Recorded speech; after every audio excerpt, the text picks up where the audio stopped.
Kuttanad FM 90.0 ഇന്നു മുതൽ എല്ലാ ശനിയാഴ്ചയും രാവിലെ 8 മണിക്ക് ഒരു സ്പോൺസേഡ് പരിപാടി ആരംഭിക്കുന്നു.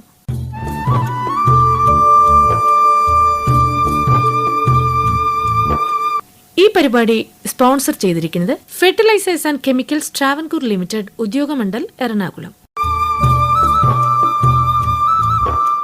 എല്ലാവർക്കും നമസ്കാരം.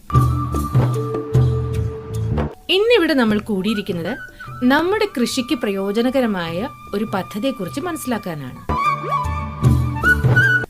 ആ പദ്ധതിയുടെ പേരെന്താണെന്ന് അറിയാമോ? ഇല്ല. ആ പദ്ധതിയുടെ പേരാണ് PM പ്രണാം പദ്ധതി. ഈ പദ്ധതി എങ്ങനെയാണ് നമ്മുടെ കൃഷിയെ സഹായിക്കുന്നത് എന്ന് നമ്മളെ പറഞ്ഞു മനസ്സിലാക്കാനായി ഇന്ന് ഇവിടെ എത്തിയിട്ടുള്ളത് ഫാക്ടിലെ ഉദ്യോഗസ്ഥരായ സജിൻ രാജും NS സുശാന്തുമാണ്.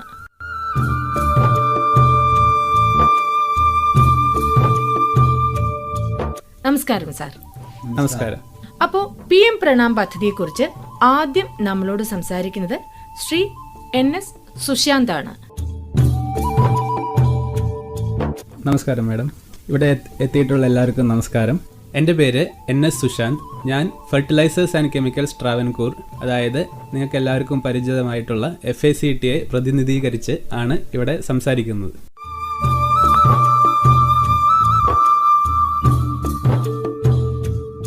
ഭൂമിയുടെ പുനരുദ്ധാരണം, അവബോധം, പോഷണം മെച്ചപ്പെടുത്തൽ എന്നിവയ്ക്കായുള്ള പ്രധാനമന്ത്രിയുടെ പരിപാടിയെ പ്രതിനിധീകരിക്കുന്ന PM പ്രണാം സ്കീമിനെ കുറിച്ച് സംസാരിക്കാനാണ് ഞാൻ ഇന്നിവിടെ വന്നത്.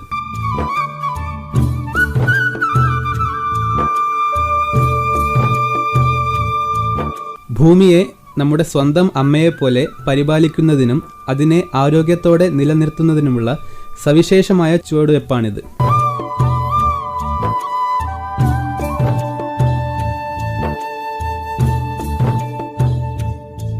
ഗ്രാമതലം മുതൽ നമ്മുടെ കൂട്ടായ പ്രയത്നത്തിലൂടെ മാത്രമേ ഇത് സാധ്യമാകൂ. സർ, PM പ്രണാമിന്റെ പ്രാഥമിക ലക്ഷ്യം എന്താണ്? PM പ്രണാമിന്റെ പ്രാഥമിക ലക്ഷ്യം കാർഷിക മേഖലയിൽ രാസവളങ്ങളുടെയും കീടനാശിനികളുടെയും അമിതമായ ഉപയോഗം എന്ന സമ്മർദ്ദ പ്രശ്നം പരിഹരിക്കുക എന്നതാണ്. ഉയർന്ന ഉൽപാദനം ലക്ഷ്യമിട്ട് നമ്മുടെ മാതൃഭൂമിയെ രോഗതുരമാക്കുകയും ഉൽപാദനശേഷി കുറയ്ക്കുകയും ചെയ്യുന്ന വളങ്ങളും കീടനാശിനികളും നാം അമിതമായി ഉപയോഗിക്കുന്നു. അമിതമായ രാസ ഉപയോഗം വിവിധ ജീവിതശൈലി രോഗങ്ങൾക്കും കാരണമാകുന്നു.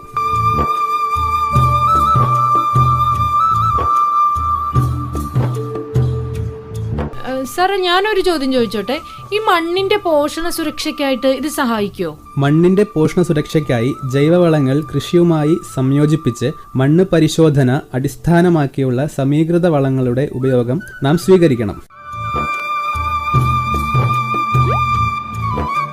ജൈവ കൃഷിരീതികൾ, സംയോജിത കൃഷി സംവിധാനങ്ങൾ, സൂക്ഷ്മ ജലസേചനം, പുതയിടൽ, വിളപരിക്രമണം തുടങ്ങിയ വിഭവ സംരക്ഷണ സാങ്കേതിക വിദ്യകളും നാം കൃഷിരീതികളിൽ സ്വീകരിക്കണം.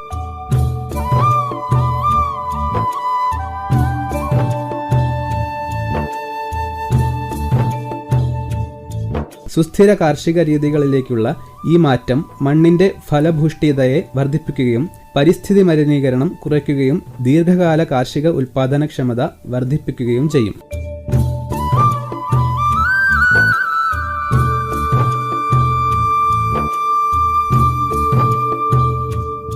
സാർ, ഇത് ഭാവി തലമുറയ്ക്കും ഉപകാരപ്പെടും അല്ലേ?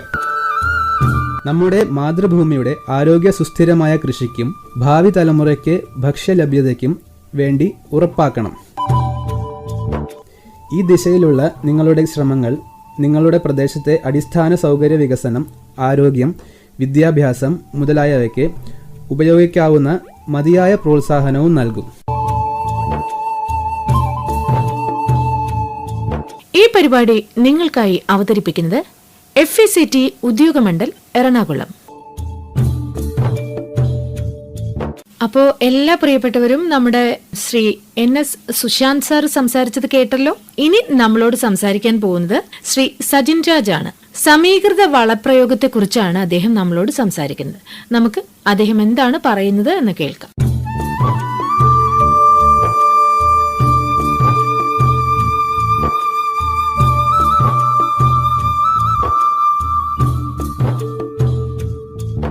എൻ്റെ പേര് സജിൻ രാജ്. ഞാൻ FACT പ്രതിനിധീകരിച്ചാണ് ഇന്ന് നിങ്ങളോട് സംസാരിക്കാൻ ആഗ്രഹിക്കുന്നത്.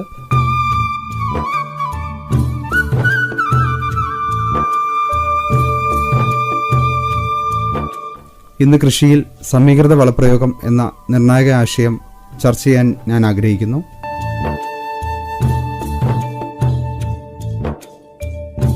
മണ്ണുൾപ്പെടെയുള്ള നമ്മുടെ പരിസ്ഥിതിയുടെ ആരോഗ്യം ഉറപ്പാക്കുന്നതിൽ ഇത് ഒരു പ്രധാന പങ്ക് വഹിക്കുന്നു. സമീകൃത വളപ്രയോഗം അടിസ്ഥാനപരമായി അർത്ഥമാക്കുന്നത് ആവശ്യമായ സസ്യപോഷകങ്ങൾ ശരിയായ അളവിലും അനുപാതത്തിലും ശരിയായ സമയത്തും ഉചിതമായ രീതികൾ ഉപയോഗിച്ചും പ്രയോഗിക്കുക എന്നതാണ്.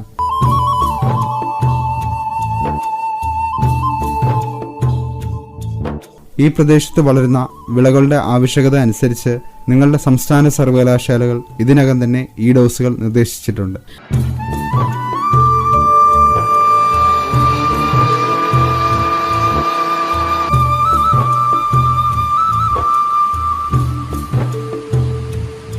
സാറേ, അധിക രാസവള പ്രയോഗം എങ്ങനെയാണ് പരിസ്ഥിതിയെ ബാധിക്കുന്നത് ഒന്ന് പറയാമോ?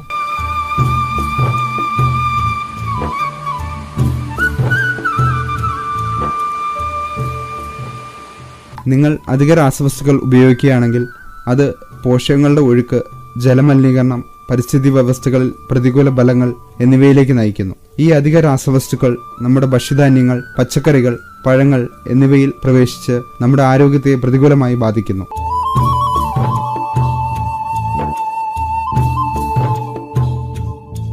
ഇത് ജീവിതശൈലി രോഗങ്ങൾ, ശ്വാസകോശ സംബന്ധമായ പ്രശ്നങ്ങൾ തുടങ്ങിയ ഗുരുതരമായ രോഗങ്ങൾക്ക് കാരണമാകുന്നു. സാറേ, അപ്പൊ അത്തരം ദുരന്തങ്ങൾ ഒഴിവാക്കാൻ നമ്മൾ എന്താണ് ചെയ്യേണ്ടത്?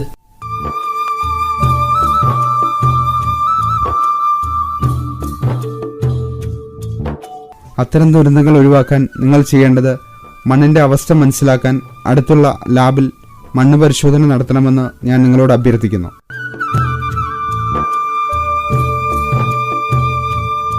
തുടർന്ന് റിപ്പോർട്ടിന്റെ അടിസ്ഥാനത്തിൽ മണ്ണ് ഹെൽത്ത് കാർഡിൽ നിർദ്ദേശിച്ചിട്ടുള്ള പോഷകങ്ങൾ ഉപയോഗിക്കാം. ഓ സാറേ, ഇത് നമ്മൾ ഡോക്ടറിന്റെ അടുത്ത് നിന്ന് മരുന്നിന്റെ കുറിപ്പടി വാങ്ങി മരുന്ന് കഴിക്കുന്ന പോലെയാണല്ലേ? അതെ അതെ. നിങ്ങൾ ശുപാർശ ചെയ്യുന്ന അളവിൽ രാസവളങ്ങൾ ഉപയോഗിക്കുകയാണെങ്കിൽ അത് വിളവ് വർദ്ധിപ്പിക്കുകയും വിളകളുടെ ഗുണനിലവാരം വർദ്ധിപ്പിക്കുകയും ചെയ്യും.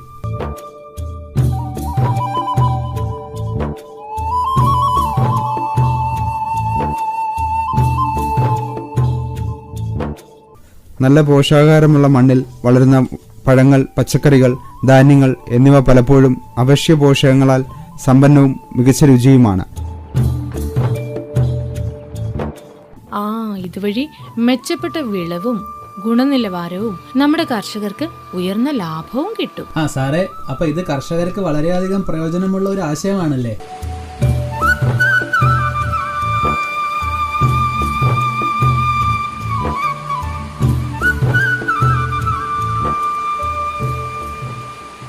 നമ്മുടെ കർഷകർക്കും പരിസ്ഥിതിക്കും ആത്യന്തികമായി നമുക്കെല്ലാവർക്കും പ്രയോജനം ചെയ്യുന്ന ഒരു വിജയതന്ത്രമാണിത്. പോഷകങ്ങൾ വേഗപൂർവ്വം ഉപയോഗിക്കുന്നതിലൂടെ വിളവ് വർദ്ധിപ്പിക്കുക മാത്രമല്ല, തലമുറകളോളം നമ്മുടെ ഭൂമി ഫലഭൂഷ്ടിയായി നിലനിൽക്കുമെന്ന് ഉറപ്പാക്കുകയും ചെയ്യുന്നു. അതിനാൽ ശോഭനവും സുസ്ഥിരവുമായ കാർഷിക ഭാവിക്കായി സമതുലിതമായ വളപ്രയോഗം പ്രോത്സാഹിപ്പിക്കുന്നതും പരിശീലിപ്പിക്കുന്നതും നമുക്ക് തുടരാം.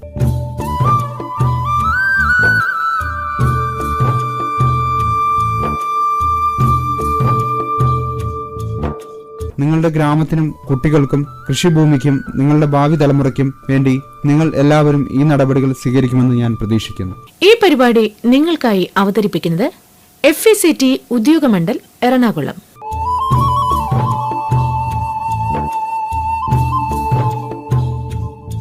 നിങ്ങൾ എല്ലാവരും FACTയിലെ ഉദ്യോഗസ്ഥരായ ശ്രീ NS സുശാന്ത്, ശ്രീ സജിൻ രാജ് എന്നിവർ സംസാരിച്ചത് കേട്ടല്ലോ. ഇനി നമുക്ക് കാർഷിക രംഗത്തെ നൂതന സാങ്കേതിക വിദ്യയായ ഡ്രോണുകളെ കുറിച്ച് അറിയാം. ഡ്രോണുകളെ കുറിച്ച് നമ്മളോട് ഇന്ന് പറയുന്നത് അഗ്രികൾച്ചർ അസിസ്റ്റന്റ് എഞ്ചിനീയറായ ശ്രീമതി വിനിയയാണ്. നമുക്ക് അവരോട് സംശയങ്ങളും ചോദിക്കാം.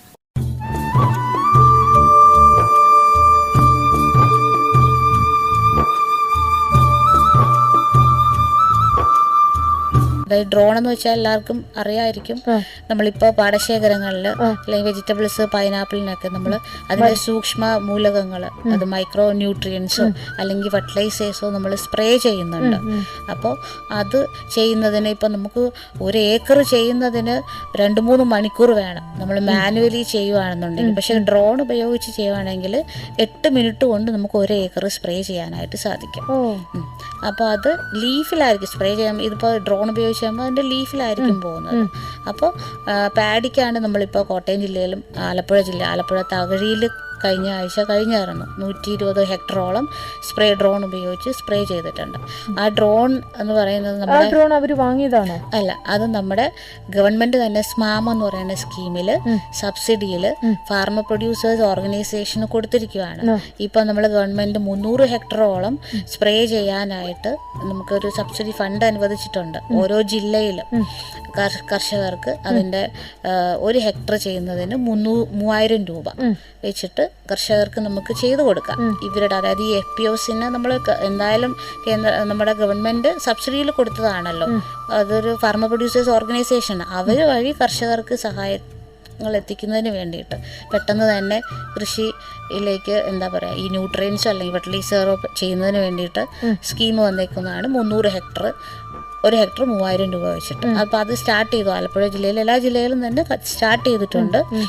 അപ്പോൾ അത് പാടശേഖര സമിതികൾക്കോ അല്ലെങ്കിൽ വെജിറ്റബിൾസോ പൈനാപ്പിൾ അതിനൊക്കെ ചെയ്ത് കൃഷിഭവനിൽ അറിയിക്കുക. അവർ ഷെഡ്യൂൾ ചെയ്തിട്ട് കൃഷി എഞ്ചിനീയറിംഗ് ഓഫീസിലേക്ക് തരും.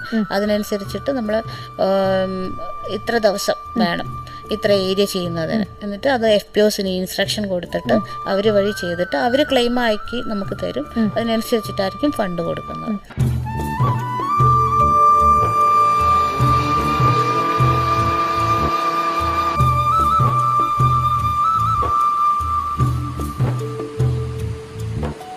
അപ്പൊ ഈ ഡ്രോൺ പറത്താൻ അറിയുന്ന ആള്?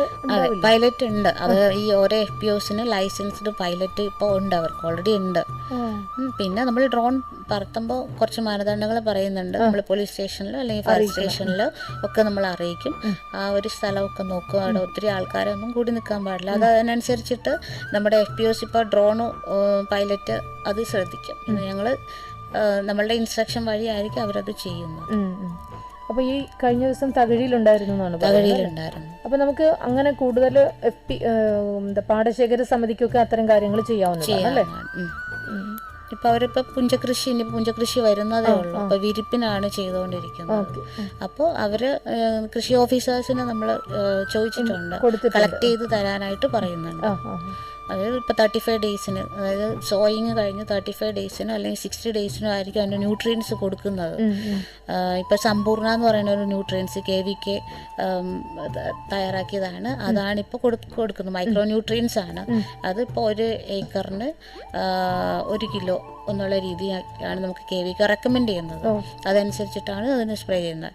ഏകദേശം ഒരു എന്താ പറയുക 2 മീറ്റർ മാക്സിമം 2 മീറ്റർ ഹൈറ്റിലായിരിക്കും ഡ്രോൺ പറത്തി നമ്മളിത് കൊടുക്കാം. മാക്സിമം 15 മീറ്റർ വരെ ഉയർത്താം. പക്ഷെ നമുക്ക് പാഡിക്ക് അത് 2 മീറ്റർ മതി. എഫിഷ്യന്റ് ആണ് അത് ചെയ്യുന്നത്. അത് പറത്തുമ്പോ പുറത്തോട്ട് പോകും അങ്ങനെയൊന്നും ഇല്ലല്ലോ അല്ലേ? ഇല്ല, അതുകൊണ്ടാണ് അത്രയും ഹൈറ്റില്, ഒരുപാട് ഹൈറ്റില് പോയാല് കാറ്റൊക്കെ വരുമ്പോ. അതെ. പിന്നെ പൈനാപ്പിളിൽ നമ്മൾ ചെയ്യുന്നുണ്ട്.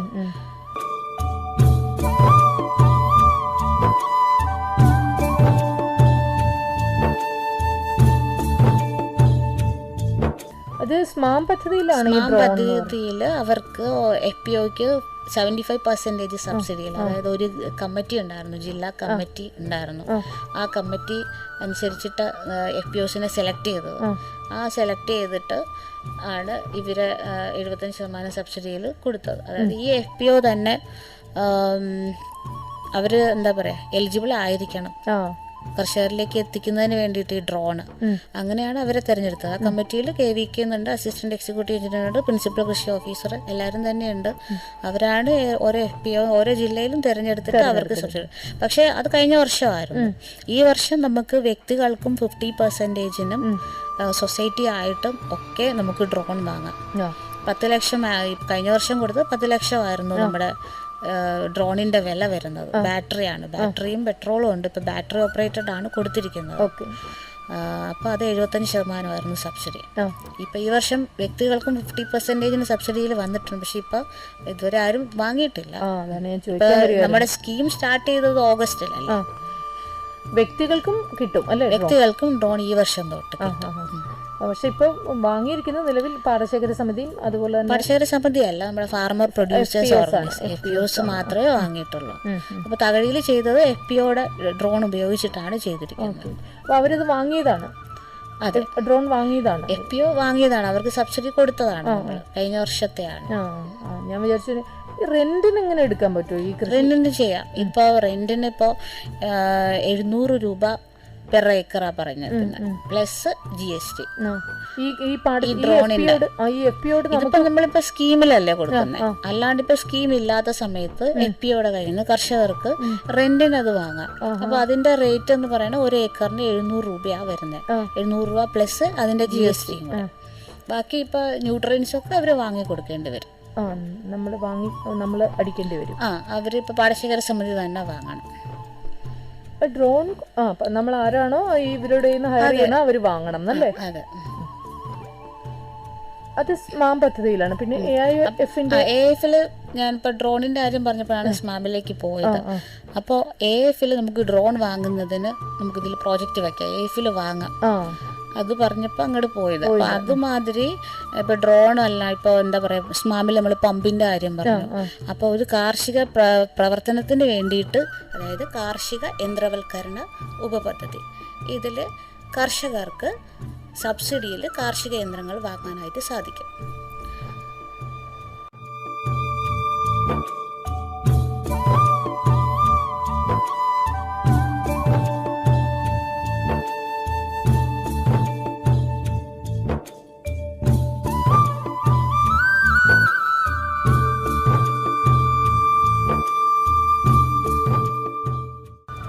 %50 മുതൽ 80% വരെയാണ് നമുക്ക് സബ്സിഡി ഇതിൽ വരുന്നത്.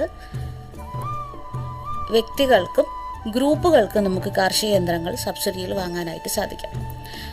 ഇതിൻ്റെ എങ്ങനെയാണ് ഇതിൽ അപേക്ഷിക്കേണ്ടത്, അതായത് ഓഫീസിൽ നേരിട്ട് അപേക്ഷയായിട്ട് വരണോ അതോ ഓൺലൈനായിട്ടോ എന്നുള്ളത്. അതായത് കാർഷിക യന്ത്രങ്ങളാണ് സബ്സിഡിയിൽ, ഏത് മെഷീനാണോ വാങ്ങേണ്ടത് അത് നമ്മൾ ഓൺലൈൻ വഴി ആപ്ലിക്കേഷൻ കൊടുക്കുക. ആദ്യം ആപ്ലിക്കേഷൻ കൊടുക്കുമ്പോൾ നമുക്ക് വെയിറ്റിംഗ് ലിസ്റ്റ് ആയിരിക്കും കാണിക്കുക. ഇപ്പോൾ ഞാനൊരു ഒരു എക്സാമ്പിൾ പറയുകയാണ്. വെയിറ്റിംഗ് ലിസ്റ്റ് ഒരു 50 ആണെന്നുണ്ടെങ്കിൽ നമ്മൾ ഈ 50 മാറി ഡീലർ സെലക്ഷൻ ആവുന്നത് വരെ നമ്മൾ വെയിറ്റ് ചെയ്യാം. അപ്പോൾ അതാണ് അതിൻ്റെ ഒരു അതായത് ഇപ്പോൾ അല്ലെങ്കിൽ നമ്മൾ ആപ്ലിക്കേഷൻ കൊടുത്ത ഉടനെ നമുക്കിത് വാങ്ങാൻ അങ്ങനെ ആയിട്ട് സാധിക്കത്തില്ല. വെയിറ്റിംഗ് ലിസ്റ്റിലായിരിക്കും പോവുക. ഒരു OTP വരും, OTP കൊടുത്ത് നമ്മളത് സബ്മിറ്റ് ചെയ്താൽ മാത്രം നമുക്ക് വെയിറ്റിംഗ് ലിസ്റ്റ് ഇത്രയാണെന്നുള്ളത് നമുക്ക് കാണാനായിട്ട് സാധിക്കും. പിന്നെ നമ്മൾ വെയിറ്റ് ചെയ്യുക. എല്ലാ മാസവും 1-ാം തീയതി കഴിയുമ്പോഴും അല്ലെങ്കിൽ 15-ാം തീയതി കഴിയുമ്പോഴും ആയിരിക്കും നമുക്ക് ഓരോ മെഷീനറികൾക്കും ഗവൺമെൻറ് ഫണ്ട് അലോട്ട് ചെയ്യുന്നത്. ഫണ്ട് അലോട്ട് ചെയ്യുന്നതിനനുസരിച്ചിട്ട് നമ്മുടെ വെയിറ്റിംഗ് ലിസ്റ്റ് മാറും. 50 എന്ന് പറയുന്നത് വെയിറ്റിംഗ് ലിസ്റ്റ് മാറി ഡീലർ സെലക്ഷൻ എന്ന് പറയുന്ന ഒരു ഓപ്ഷൻ വരും. അപ്പോൾ ഇപ്പോൾ ആലപ്പുഴ ജില്ലയാണെന്നുണ്ടെങ്കിൽ ആലപ്പുഴ ജില്ലയിൽ ഇപ്പോൾ ഇന്ന ഒരു മെഷീൻ എന്ന് വെച്ചാൽ എന്താ, പുല്ലുവെട്ടി നമ്മൾ ഇംഗ്ലീഷിൽ ബ്രഷ് കട്ടർ എന്നാ പറയുക. അപ്പോൾ പുല്ലുവെട്ടി അല്ലെങ്കിൽ ഒരു ട്രാക്ടർ വാങ്ങുന്നതിനായിട്ടുള്ള ഡീലേഴ്സിൻ്റെ ലിസ്റ്റ് ആയിരിക്കും അവിടെ വരുന്നത്. അപ്പോൾ ആ ലിസ്റ്റിൽ നമ്മൾ ക്ലിക്ക് ചെയ്യുമ്പോൾ ആലപ്പുഴ ജില്ലയിലെ ഇപ്പോൾ പുല്ലുവെട്ടി അല്ലെങ്കിൽ ട്രാക്ടർ വിൽക്കുന്ന എല്ലാ ഡീലേഴ്സിൻ്റെ നമ്പർ സഹിതം അവിടെ വരും. അപ്പോൾ ആ നമ്പർ നോക്കിയിട്ട് അവരെ വിളിക്കുക. നമ്മൾ ഉദ്ദേശിക്കുന്ന മെഷീൻ സബ്സിഡിയിൽ കിട്ടുമോ എന്നുള്ളതൊക്കെ അവരോട് അതിനെപ്പറ്റി അന്വേഷിച്ച് വയ്ക്കുക. അതിനുശേഷം ഡീലറെ സെലക്ട് ചെയ്യുക. ആരെ കയ്യിൽ നിന്നാണോ വാങ്ങുന്നത് അവരെ സെലക്ട് ചെയ്ത് വിടുക. അപ്പോൾ ഡീലർക്ക് മെസ്സേജ് പോവും. നമുക്ക് ഈ ഡീലർ സെലക്ഷൻ ആകുമ്പോൾ തന്നെ നമുക്കൊരു പിൻ നമ്പർ അവിടെ ഉണ്ടാവും. ഈ പിൻ നമ്പർ ഡീലർക്ക് പറഞ്ഞു കൊടുത്താൽ മാത്രമേ അവർക്ക് ബാക്കി പ്രോസസ്സ് ചെയ്യാൻ പറ്റത്തുള്ളൂ. ഇപ്പോൾ ഒരാളിപ്പോൾ ഡീലർ സെലക്ട് ചെയ്ത് വിട്ടു, ഡീലർക്ക് മെസ്സേജ് പോയി, നേരിട്ട് ഡീലർ അടുത്ത് പോവുക. എന്നിട്ട് ഇന്ന മെഷീൻ വാങ്ങുമ്പോൾ ഡീലർ അതായത് ഈ ഇപ്പോൾ കർഷകനാണ് ഈ ട്രാക്ടർ മേടിക്കുന്നതെങ്കിൽ കർഷകനും ട്രാക്ടറും നമ്മുടെ ഡീലറുമായിട്ട് നിന്ന് ഒരു ഫോട്ടോ എടുക്കുക. ഫോട്ടോ എടുത്തതിന് ശേഷം ഡീലർ അവരുടെ ലോഗിൽ നിന്ന് ഇത് അപ്ലോഡ് ചെയ്യുക. ബില്ലും അപ്ലോഡ് ചെയ്യുക. അവർ വാങ്ങിയ ബില്ല് അപ്ലോഡ് ചെയ്തതിന് ശേഷം അത് മാനുഫാക്ചറുടെ കയ്യിലേക്ക് പോകും. മാനുഫാക്ചർ അത് അപ്രൂവ് ചെയ്തതിന് ശേഷം അത് നമ്മുടെ ജില്ലയിലെ അസിസ്റ്റൻറ്റ് എക്സിക്യൂട്ടീവ് എഞ്ചിനീയറുടെ ഓഫീസിലേക്ക് പോകും. അവിടെ ഇപ്പോൾ നമ്മളിപ്പോൾ ഒരു ടെക്നിക്കൽ അസിസ്റ്റൻറ്റോ അല്ലെങ്കിൽ ഇപ്പോൾ ഒരു ഓഫീഷ്യൽ സ്റ്റാഫ് ആയിരിക്കും അത് നോക്കുക. അപ്പോൾ അവർ നോക്കുമ്പോൾ ഇന്ന ആൾ ഒരു കർഷകന് ട്രാക്ടർ മേടിച്ചിട്ടുണ്ട് ഇന്ന ബ്ലോക്കിൽ ഇന്ന കൃഷിഭവൻ്റെ പരിധിയിൽ വരുന്നത്. അപ്പോൾ അവരെ വിളിക്കുക, കർഷകനെ വിളിക്കുക, കോണ്ടാക്ട് ചെയ്തിട്ട് അവരുടെ വീട്ടിലേക്ക് ചെന്നിട്ട് അത് വെരിഫൈ ചെയ്യും. ബില്ല് പ്രകാരമുള്ള മെഷീൻ തന്നെയാണോ വാങ്ങിയിരിക്കുന്നത്, അവർ തന്നിരിക്കുന്ന ഡോക്യുമെൻറ്റ്സ് എല്ലാം കറക്റ്റാണോ, ബാങ്ക് അക്കൗണ്ട് കറക്റ്റാണോ എന്നൊക്കെ നോക്കിയതിന് ശേഷം അവരുമായിട്ട് നിന്ന്, അതായത് ഈ ഒഫീഷ്യലുമായിട്ട് നിന്നിട്ട് ഈ കർഷകനും വാങ്ങിയ ആളും നമ്മുടെ കാർഷിക യന്ത്രമായിട്ട് നിന്ന് ഒരു ഫോട്ടോ എടുക്കുക. എന്നിട്ട് ഞങ്ങളുടെ ഒഫീഷ്യൽസ് അത് അപ്ലോഡ് ചെയ്യുക. അപ്ലോഡ് ചെയ്ത് കഴിഞ്ഞതിന് ശേഷം അത് അതായത് ഞാനിപ്പോൾ പറഞ്ഞിരുന്ന മാതിരി കൃഷി അസിസ്റ്റൻറ്റ് എക്സിക്യൂട്ടീവ് എഞ്ചിനീയറുടെ ഓഫീസാണ്. ആ ഓഫീസിലെ ഹെഡ് എന്ന് പറയുന്നത് അസിസ്റ്റൻറ്റ് എക്സിക്യൂട്ടീവ് എഞ്ചിനീയറാണ്. അത് സബ്സിഡി അപ്രൂവൽ ചെയ്തതിന് ശേഷം മാത്രം നമുക്ക് ഗവൺമെൻറ് ഫണ്ട് ഓൾറെഡി തന്നിട്ടുണ്ടെങ്കിൽ ഞങ്ങളത് അതിൻ്റെ 50%, ഇപ്പോൾ ഞാൻ 50 മുതൽ 80% പറഞ്ഞു. അപ്പോൾ കാർഷിക യന്ത്രങ്ങൾ 50% അവരുടെ ബാങ്ക് അക്കൗണ്ടിലേക്ക് ട്രാൻസ്ഫർ ചെയ്യുകയാണ് പതിവ്. ഇതാണ് അതിൻ്റെ ഒരു പ്രോസസ്സ്.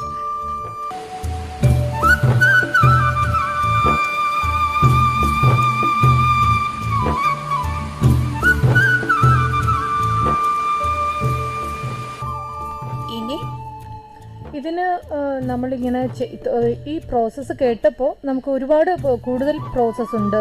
അതൊക്കെ എല്ലാവർക്കും ചെയ്യാൻ കഴിയുമോ? അതിന് നമുക്ക് എവിടെന്നെങ്കിലും സഹായം കിട്ടുമോ? അത്തരം കാര്യങ്ങളും കൂടെ ഒന്ന് പറയൂ. നമുക്ക് ആർക്ക് വേണമെങ്കിൽ നമുക്ക് വീട്ടിലിരുന്ന് വേണമെങ്കിലും ചെയ്യാം. അല്ലെങ്കിൽ അക്ഷയ സെൻറ്ററിൽ നമ്മളിപ്പോൾ ട്രെയിനിങ് എല്ലാം നമ്മുടെ എഞ്ചിനീയറിംഗ് ഓഫീസ് വഴി അവർക്ക് ട്രെയിനിങ് ഒക്കെ കൊടുത്തിട്ടുണ്ട്. അവിടെ നിന്ന് അവർ ചെയ്തു തരും. ഇല്ലെങ്കിൽ നമുക്കറിയാം, നമുക്ക് ആർക്ക് വേണമെങ്കിൽ നമുക്ക് വീട്ടിലിരുന്ന് വേണമെങ്കിലും ചെയ്യാം. അല്ലെങ്കിൽ അക്ഷയ സെൻറ്ററിൽ നമ്മളിപ്പോൾ ട്രെയിനിങ് എല്ലാം നമ്മുടെ എഞ്ചിനീയറിംഗ് ഓഫീസ് വഴി അവർക്ക് ട്രെയിനിങ് ഒക്കെ കൊടുത്തിട്ടുണ്ട്. അവിടെ നിന്ന് അവർ ചെയ്തു തരും. ഇല്ലെങ്കിൽ നമുക്കറിയാം, നമ്മുടെ കുട്ടികളൊക്കെ ഇപ്പോൾ കമ്പ്യൂട്ടർ അല്ലെങ്കിൽ ലാപ്ടോപ്പൊക്കെ ഉപയോഗിക്കുന്നതാണ്. നമ്മുടെ കയ്യിൽ അതിൻ്റെ വീഡിയോസ് ഉണ്ട്, എങ്ങനെ രജിസ്റ്റർ ചെയ്യാമെന്നുള്ളതിൻ്റെ വീഡിയോസ് ഉണ്ട്. അല്ലെങ്കിൽ നമുക്ക് ഫോൺ വഴി ഇപ്പോൾ ഡോക്യുമെൻറ്റ്സ് ഒക്കെ 100 KB നിർത്തി അപ്ലോഡ് ചെയ്യണം. അപ്പോൾ അതൊക്കെ നമുക്ക് ഫോട്ടോ എടുത്ത് സ്കാൻ ചെയ്തോ സൈസ് കുറച്ച് അതിനകത്ത് അപ്ലോഡ് ചെയ്യാനായിട്ട് പറ്റും. ഇതിനൊന്നും വലിയ ഇഷ്യൂ വരത്തില്ല. അഥവാ സ്വന്തമായിട്ട് ചെയ്യാൻ സാധിച്ചില്ല എങ്കിൽ എഞ്ചിനീയറിംഗ് ഓഫീസുമായിട്ട് ബന്ധപ്പെട്ടാൽ ഞങ്ങളുടെ അവിടെ ഓഫീസിൽ തന്നെ ഹെൽപ്പ് ഡെസ്ക് ഉണ്ട്. അവിടെ നിന്ന് അവർ ചെയ്തു തരും. അല്ലെങ്കിൽ വാട്സാപ്പ് വഴി വാങ്ങിയിട്ട് അവിടെ നിന്ന് തന്നാലും ചെയ്തു തരും. അല്ലെങ്കിൽ കൃഷിഭവനിലോ ഡീലേഴ്സ്, ഇപ്പം നമ്മൾ വാങ്ങുന്ന ഡീലേഴ്സും നമ്മൾ രജിസ്ട്രേഷനായിട്ട് ചെയ്യുന്നുണ്ട് കർഷകർക്ക് വേണ്ടിയിട്ട്. ആ ഹെൽപ്പ് ഡെസ്കിൻ്റെ നമ്പർ എന്ന് പറയും. ഓരോ ജില്ലയിലും ഓരോന്നാണ് വരുന്നത്. അതായത് അസിസ്റ്റന്റ് എക്സിക്യൂട്ടീവ് എഞ്ചിനീയറുടെ ഓഫീസ്. അപ്പം ഇത് നമ്മൾ ഡൗൺലോഡ് ചെയ്തു, അത് അപ്ലോഡ് ചെയ്തു എന്ന് വിചാരിക്കുക. അപ്ലോഡ് ചെയ്തു, അതിനുശേഷം എന്താണ് ചെയ്യേണ്ടത്? ഡോക്യുമെൻറ്റ്സ് എല്ലാം നമ്മൾ അപ്ലോഡ് ചെയ്തതിന് ശേഷം മാത്രം നമുക്ക് ആപ്ലിക്കേഷനായിട്ട് കൊടുക്കാൻ പറ്റുള്ളൂ.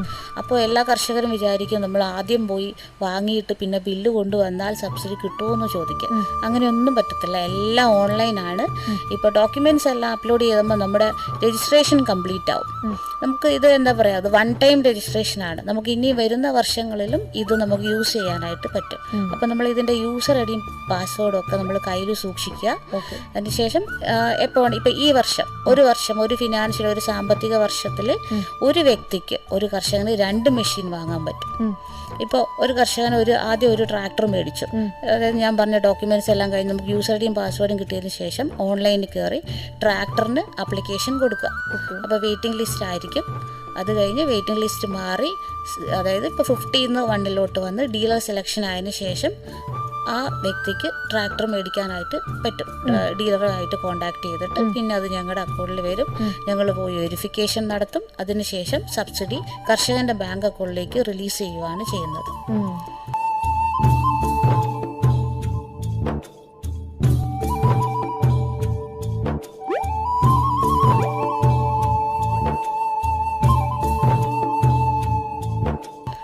അതേമാതിരി വീണ്ടും ആ ആൾക്ക് രണ്ടാമത് വേറൊരു മെഷീൻ വാങ്ങാം. ഓക്കെ.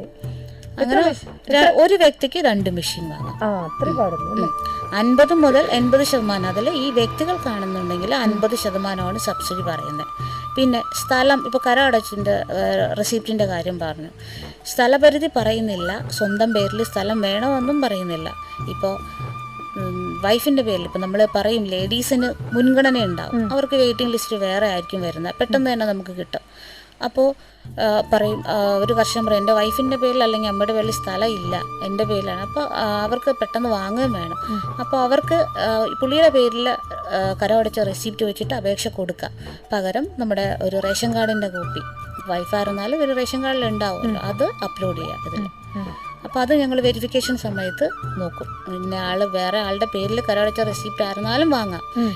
സ്ഥലം ഇല്ലെങ്കിൽ പോലും നമുക്ക് ലീസിനെടുത്ത സ്ഥലം വെച്ചിട്ടോ അല്ലെങ്കിൽ റെൻ്റ് എഗ്രിമെൻ്റ് വെച്ചോ അല്ലെങ്കിൽ അതെ ഇത് വെച്ചിട്ട് നമുക്ക് ചെയ്യാം. കാരണം ഇത് യന്ത്രവൽക്കരണം എന്ന് പറയുന്നത് നമുക്ക് ഹയറിങ്ങിന്, അതായത് എല്ലാ കർഷകർക്കും വാങ്ങണമെന്നില്ലല്ലോ. അപ്പോൾ എല്ലാ കർഷകരിലേക്കും കൃഷി പ്രോത്സാഹിപ്പിക്കുന്നതിന് വേണ്ടിയിട്ട് നമുക്ക് ഉപയോഗിക്കുന്നുണ്ട്. അപ്പോൾ എല്ലാവർക്കും അത് ഉപയോഗിക്കുന്നതിന് വേണ്ടിയിട്ട് നമുക്ക് ഈ ഒരു സ്കീം ഉപയോഗിക്കാം. അപ്പൊ എന്തൊക്കെ മെഷീനാണ് എന്ന് നമുക്ക് തന്നെ സെലക്ട് ചെയ്യാമോ? ഈ 2 മെഷീൻ വാങ്ങാമെന്ന് പറഞ്ഞു. നമുക്ക് തന്നെ സെലക്ട് ചെയ്യാം. കൂടാതെ നമുക്ക് ഈ സ്കീമിൽ ഏതൊക്കെ മെഷീൻസ് ആണ് കിട്ടുന്നതെന്ന് വെച്ചാൽ ചെറിയ ഒരു ഹോർട്ടിക്കൾച്ചറൽ ടൂൾസ്, ചെറിയൊരു സിക്കിളം അല്ലെങ്കിൽ എന്താ പറയുക ചെറിയ വീൽ ബാരോ, അതായത് നമുക്ക് ഈ അർബാനം എന്ന് പറയും, നമുക്ക് ഈ ചെറിയ മെറ്റലോ അല്ലെങ്കിൽ മണ്ണൊക്കെ നിറച്ചുകൊണ്ട് പോകുന്നതിനുള്ള അർബാനം.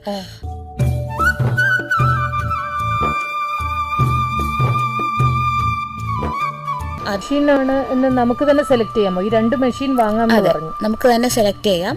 കൂടാതെ നമുക്ക് ഈ സ്കീമിൽ ഏതൊക്കെ മെഷീൻസ് ആണ് കിട്ടുന്നതെന്ന് വെച്ചാൽ ചെറിയ ഒരു ഹോർട്ടിക്കൾച്ചറൽ ടൂൾസ്, ചെറിയൊരു സിക്കിളം അല്ലെങ്കിൽ എന്താ പറയുക ചെറിയ വീൽ ബാരോ, അതായത് നമുക്ക് ഈ അർബാനം എന്ന് പറയും, നമുക്ക് ഈ ചെറിയ മെറ്റലോ അല്ലെങ്കിൽ മണ്ണൊക്കെ നിറച്ചുകൊണ്ട് പോകുന്നതിനുള്ള അർബാനം, അത് തോട്ടി, പിന്നെ എന്താ പറയുക ലാഡർ, ചെറിയ സ്പ്രേയർ, കൃഷിക്ക് വേണ്ടി ഉപയോഗിക്കുന്ന പമ്പ് സെറ്റ്, പിന്നെ എന്താ പറയുക ട്രാക്ടർ, അതിൻ്റെ അറ്റാച്ച്മെൻറ്റ്സ്. ഇപ്പം നമ്മൾ ആലപ്പുഴ ജില്ലയിൽ നെൽകൃഷി കൂടുതലാണല്ലോ, ട്രാക്ടറും അതിൻ്റെ എല്ലാ അറ്റാച്ച്മെൻറ്റ്സും നമുക്കിതിനകത്ത് കിട്ടും. ബെയിലറുണ്ട്, കൾട്ടിവേറ്റർ, റോട്ടവേറ്റർ, KGVL അതൊക്കെ വരുന്നുണ്ട്. പിന്നെ അതുകൂടാണ്ട് നമുക്ക് ഇപ്പോൾ പോസ്റ്റ് ഹോൾ ഡിഗ്ഗർ, ട്രാക്ടറുമായിട്ട് അറ്റാച്ച് ചെയ്യുന്ന പോസ്റ്റ് ഹോൾ ഡിഗ്ഗർ കുഴിയെടുക്കുന്നതിന് വേണ്ടിയിട്ട്, ഇപ്പോൾ തെങ്ങിനോ അല്ലെങ്കിൽ തെങ്ങിൻ തൈ നടുന്നതിനോ വാഴ നടുന്നതിനോ ഒക്കെ ബൾക്കായിട്ട് നടുന്നതിന് വേണ്ടിയിട്ട് നമുക്ക് പെട്ടെന്ന് കുഴിയെടുക്കും. ഇപ്പോൾ ലേബേഴ്സിനെ കിട്ടാനൊക്കെ ബുദ്ധിമുട്ടല്ലേ, അപ്പോൾ അതിന് വേണ്ടിയിട്ടൊക്കെ ഇത് ഉപയോഗിക്കാം. പിന്നെ അത് കൂടാണ്ട് പോസ്റ്റ് ഹോൾ ഡിഗ്ഗറാണ് കുഴിയെടുക്കുന്നത്. അതുകൂടാണ്ട് ഓഗർ എന്ന് പറയുന്ന ഒരു സാധനമുണ്ട്, മാനുവലി നമുക്കത് പിടിച്ച് ഒരു ലേഡീസിനായിരുന്നാലും പിടിച്ച് വെച്ചിട്ട് കുഴിയെടുക്കാനായിട്ട് സാധിക്കും. അതും ഇപ്പോൾ 50% സബ്സിഡിക്കുണ്ട്. അതുകൂടാണ്ട് എന്താ പറയുക ഈ ചാഫ് കട്ടർ, അതായത് പശുവിനൊക്കെ നമ്മൾ പുല്ലരിയുന്ന സാധനമുണ്ട്, ചാഫ് കട്ടർ. പിന്നെ എന്താ പറയുക പ്രോസസ്സിങ് എക്യുപ്മെൻറ്റ്സ് ഉണ്ട്, അതായത് ഭക്ഷ്യ സംസ്കരണ യൂണിറ്റുകൾ തുടങ്ങുന്നതിന് വേണ്ടിയിട്ട്. ഇപ്പോൾ ഒരു ഫ്ലോർ മില്ല് തുടങ്ങുന്നതിനായിരുന്നാലും ഒരു പ്രോസസ്സിങ് യൂണിറ്റ് തുടങ്ങുന്നതിന് ആവശ്യമായ dryer, pulveriser, mini rice mill, ചക്ക്, അതായത് എണ്ണ ആട്ടുന്ന മെഷീൻ, അങ്ങനെ എല്ലാത്തരം മെഷീൻസും പ്രോസസ്സിങ് എക്യുപ്മെൻറ്റ്സും നമുക്കിതിൽ സബ്സിഡിയിൽ കിട്ടും. പ്രോസസ്സിങ് എക്യുപ്മെൻറ്റ്സിന് നമുക്ക് 60% സബ്സിഡി വരുന്നത്.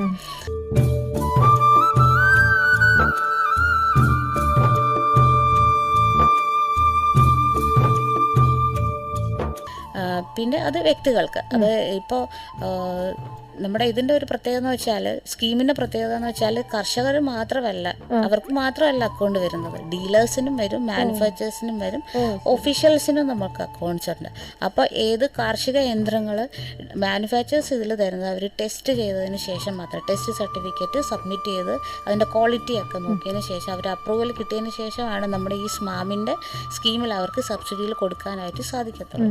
അപ്പോൾ എല്ലാത്തരം മെഷീൻസും ചിലപ്പോൾ ഇതിൽ വരണമെന്നില്ല. അപ്പോൾ ചില മെഷീൻസ് ഇതിലുണ്ടാവത്തില്ല. അപ്പോൾ ആ ഒരു കർഷകൻ അത് വാങ്ങണം. അപ്പോൾ അവർ ഡീലേഴ്സിനെ കോൺടാക്ട് ചെയ്തിട്ട് അവർ ഡീലേഴ്സിനോട് രജിസ്റ്റർ ചെയ്യാൻ പറഞ്ഞാൽ മതി. അതായത് മാനുഫാക്ചർ രജിസ്റ്റർ ചെയ്ത് ആ ഡീലേഴ്സിന് കൊടുത്ത് ഡീലേഴ്സ് അത് അപ്രൂവൽ വാങ്ങിയാൽ മാത്രമേ കർഷകർക്ക് ഈ സ്കീമിൽ സബ്സിഡിയിൽ ഈ മെഷീൻ അവിടെ കാണാനോ അല്ലെങ്കിൽ അവർക്ക് വാങ്ങാനോ സാധിക്കത്തുള്ളൂ. അപ്പോൾ അത് അവർക്ക് പറഞ്ഞാൽ ചെയ്യാനാണ്. ഇപ്പോൾ എല്ലാത്തരം മെഷീൻസും കർഷകർ വാങ്ങുന്ന മെഷീൻസ് ആയിരിക്കും ഡീലേഴ്സ് ഇതിൽ കൊടുത്തിരിക്കുന്നത്. അപ്പോൾ ഏതെങ്കിലും ഒത്തിരി മെഷീൻസ് ഉണ്ടെങ്കിൽ മാത്രമേ അവർ ചെയ്യൂ. കാരണം അവർക്കൊരു സെക്യൂരിറ്റി ഡെപ്പോസിറ്റ് ഇതിൽ അടച്ച് ടെസ്റ്റിംഗ് നടത്തി അപ്രൂവൽ വാങ്ങിയാൽ മാത്രമേ ഇതിൽ ചെയ്യാൻ പറ്റത്തുള്ളൂ. അത് കാരണം എല്ലാ മെഷീൻസും ഇതിൽ വരണമെന്നില്ല. അപ്പോൾ അത് കർഷകർ ചോദിക്കുക. ഇല്ലാന്നുണ്ടെങ്കിൽ അവരോട് ആവശ്യക്കാർ കൂടുതലാണെങ്കിൽ അതിനകത്ത് അവർ ചെയ്താൽ മതിയാവും. നമ്മൾ ലിസ്റ്റ് ചെയ്തിട്ടുള്ള ഇവരോട് മാത്രം ഡീലേഴ്സിനോട് മാത്രമേ നമുക്ക് വാങ്ങാൻ പാടുള്ളൂ. അതെ അതെ, കൃഷി വകുപ്പ് ലിസ്റ്റ് ചെയ്തിട്ടുണ്ട്. അതെ അതെ, നമുക്കൊരു നോഡൽ ഏജൻസി ഉണ്ട്, ഡയറക്ടറേറ്റ്, നമ്മുടെ സ്റ്റേറ്റ് അഗ്രികൾച്ചർ എഞ്ചിനീയർ ഓഫീസാണ്. അവിടുന്ന് അപ്രൂവൽ കിട്ടിയ ഏജൻസി വഴിയുള്ള മെഷീൻസ് ആയിരിക്കും വാങ്ങാൻ സാധിക്കും. അത് നമുക്ക് ആ ഏജൻസികളുടെ ലിസ്റ്റൊക്കെ ഉണ്ടാവും, എല്ലാം നമുക്ക് അതിൽ കാണാനായിട്ട് പറ്റും. അത് എന്ന് വെച്ചാൽ ഇപ്പം ഞാൻ എന്താ പറയുക, agrimachinery.nic എന്ന് പറയുന്ന വെബ്സൈറ്റ് പറഞ്ഞല്ലോ, അതിൽ സിറ്റിസൺ കോർണർ എന്നും പറഞ്ഞൊരു ഓപ്ഷൻ ഉണ്ട്. അതിൽ കയറിയാൽ ജില്ല സെലക്ട് ചെയ്തിട്ട് ഏത് ജില്ലക്കാർക്ക് ഏത് മെഷീൻസ് ഒന്ന് സെലക്ട് ചെയ്ത് കൊടുക്കുക, ഡീലേഴ്സിൻ്റെ ലിസ്റ്റ്, അതിൻ്റെ സ്പെസിഫിക്കേഷനും അതിൻ്റെ റേറ്റും ഒക്കെ നമുക്കതിൽ കാണാനായിട്ട് പറ്റും. ഓക്കെ.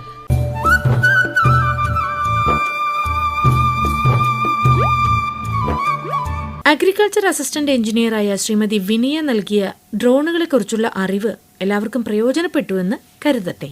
ഈ പരിപാടി നിങ്ങൾക്കായി അവതരിപ്പിച്ചത് FECT ഉദ്യോഗമണ്ഡൽ എറണാകുളം. വീണ്ടും അടുത്തയാഴ്ച ഇതേ സമയം.